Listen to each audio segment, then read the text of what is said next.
वफाकी हुकूमत हो, हमने सिर्फ और सिर्फ फ्री एंड फेयर इलेक्शन का मुतालबा किया, न्यूट्रलिटी का मुतालबा किया। कल भी पाकिस्तान पीपल्स पार्टी का ये मुतालबा था कि साफ और शफाफ इलेक्शंस हो। आज भी मेरा मुतालबा है कि गिलगित बल्तिस्तान में साफ और शफाफ इलेक्शंस करवाया जाए। उम्मीद है इस बार कोई सीट चोरी नहीं होगी। फॉर्म 45 का बंदोबस्त अवाम करे, फॉर्म 47 का मैं कर लूँगा। इस्लामाबाद समझता है कि सब कुछ उनके मातहत है, लेकिन ऐसा नहीं है। चाहता हूँ गिलगित बल्तिस्तान का फैसला इस्लामाबाद में बैठा बाबू नहीं, आप करें। Chairman Peoples Party Bilawal Bhutto का शिगर में जलसे से खिताब। कहा इस्लामाबाद से जो फैसले होते हैं नुकसान आप भुगतते हैं। कहते हैं वफाक कंगाल हो चुका है, फंड्स और वसाइल नहीं तो ऐसी वजारत रखने का क्या फ़ायदा। गवादर और कराची को भी इस्लामाबाद से चलवाना चाहते हैं। पाकिस्तान एटमी कुव्वत बनकर आज दुनिया के सामने मजबूत होकर खड़ा है। अमेरिका इजराइल ने ईरान की क़यादत और निहत्ते बच्चों को शहीद किया। पीपल्स पार्टी अमन पसंद जमात थी और है।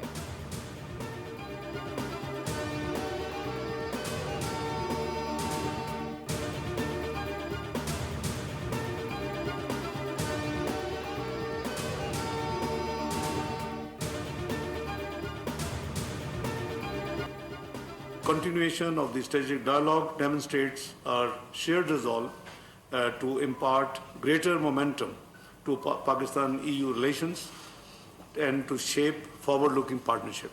We have, a great relationship with EU. There's a great history. Pakistan sees considerable untapped potential in our cooperation. And we have, a number of areas where, we can work together.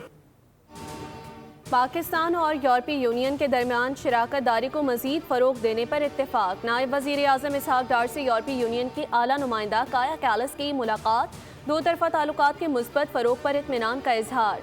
इलाक़ाई व आलमी सूरत हाल पर भी तबादला ख़याल हुआ। इस्लामाबाद में पाकिस्तान और यूरोपीय यूनियन के दरमियान 8वें स्ट्रेटेजिक मुज़ाकरात हुए। नायब वज़ीर आज़म इसहाक़ डार ने खिताब करते हुए कहा आलमी और इलाक़ाई उमूर, पाकिस्तान भारत जंग और अमरीका ईरान तनाज़ा पर राब्ता रहा।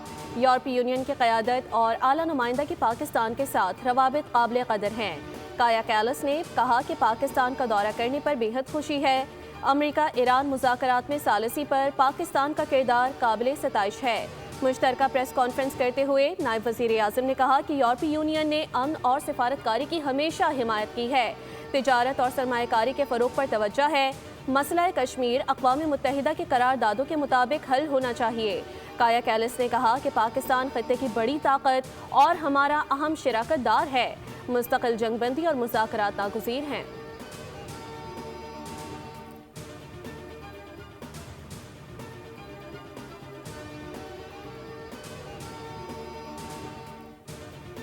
ईरान मुआहिदा करने में संजीदा है। ये एक अच्छा मुआहिदा होगा। ये अमेरिका और उन लोगों के लिए अच्छा होगा जो हमारे साथ हैं। डेमोक्रेट्स और दीगर लोग बिलावजह मुझ पर तनकीद कर रहे हैं। अमेरिकी सदर डोनाल्ड ट्रंप ने कहा कि मेरे लिए काम करना इस वक्त मुश्किल हो जाता है जब सियासी मुखालिफिन शोर मचाते हैं। सियासी मुखालिफिन मुख्तलिफ और मुतज़ाद मशवरे देते रहते हैं। मुखालिफिन कभी मुज़ाकरात तेज़ करने और कभी सुस्त करने की बात करते हैं। मुखालिफिन बस पुरसुकून रहें और इत्मीनान रखें, आखिरकार सब कुछ ठीक हो जाएगा।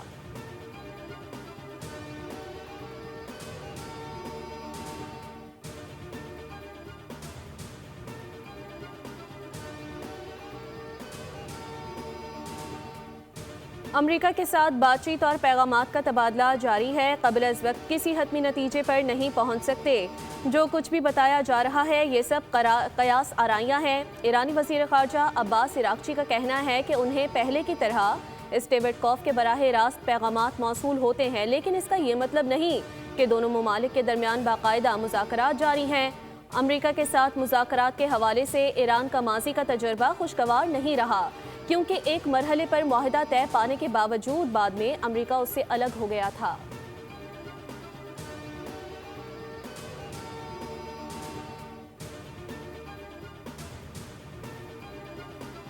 तर्जुमान ईरानी वज़ारत ख़ारजा इस्माइल बक़ाई ने कहा कि ख़त्ते में अमरीकी अड्डों पर सिर्फ दिफा में हमले किए गए। ईरान को जवाबी कार्रवाई का हक़ हासिल है। उन्होंने जोर दिया کہ ریاستیں اپنی زمین یا وسائل حملوں کے لیے استعمال نہ ہونے دیں۔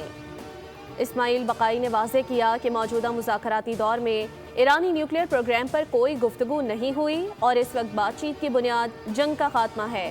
ترجمان نے مزید کہا کہ ڈپلومیسی میں مذاکرات دو طرفہ ہوتے ہیں، یک طرفہ مطالبات پیش کر کے ان پر عمل کا کہنا ممکن نہیں۔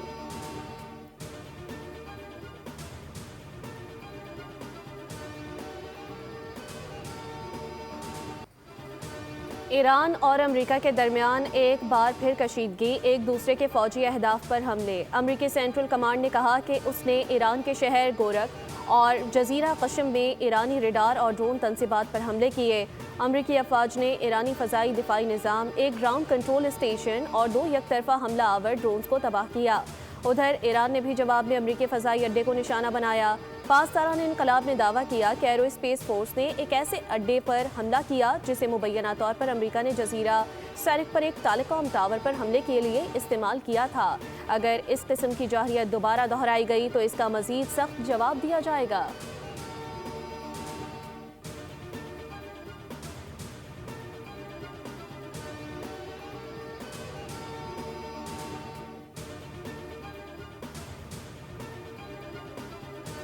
روسی آئل ٹینکر کے کیپٹن کا فرانسیسی بحریہ کے احکامات ماننے سے انکار۔ فرانس نے روسی آئل ٹینکر کو قبضے میں لے لیا۔ فرانسیسی صدر نے کہا روس پر پابندیوں پر عمل درآمد کے حوالے سے فرانس کا پختہ عزم ہے۔ روسی صدارتی آفس کریملن نے فرانس کی جانب سے روسی آئل ٹینکر کو قبضے میں لینے کی مذمت کرتے ہوئے کہا کہ فرانسیسی اقدام غیر قانونی اور قزاقی کے مترادف ہیں، اپنے کارگو جہاز کی حفاظت کے لیے اقدامات کر رہے ہیں۔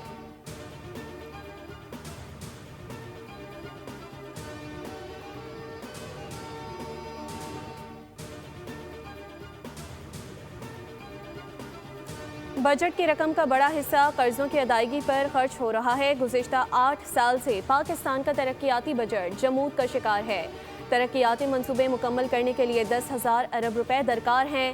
وفاقی وزیر منصوبہ بندی احسن اقبال کا کمیٹی اجلاس سے خطاب، کہا غیر اہم منصوبوں کو جاری رکھنا مشکل سے مشکل تر ہوتا جا رہا ہے۔ ترقیاتی منصوبوں کی تکمیل حکومت کی ترجیح ہے۔ وفاق اور صوبوں کے ترقیاتی بجٹ میں بڑا فرق آ رہا ہے۔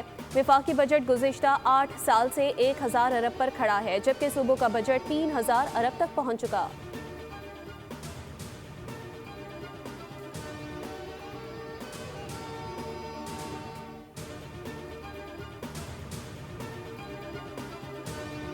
آئندہ وفاقی بجٹ میں ریئل اسٹیٹ سیکٹر کے لیے ریلیف کا امکان۔ فائلرز کے لیے پراپرٹی کی خرید و فروخت پر ٹرانزیکشن ٹیکس میں کمی ہو سکتی ہے۔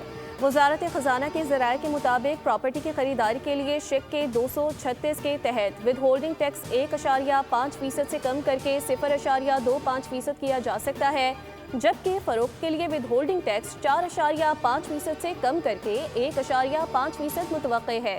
ذرائع ایف پی آر کے مطابق نان فائلرز کے لیے کوئی ریلیف نہیں ہوگا اور ان پر تقریباً 10.5% ٹیکس عائد رہے گا۔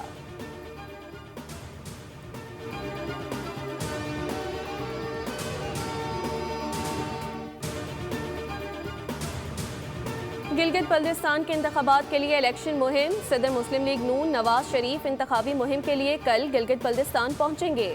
الیکشن کمیشن کا نواز شریف کے دورہ گلگت بلتستان کے لیے این او سی جاری۔ این او سی مسلم لیگ نون کی درخواست پر جاری کیا گیا۔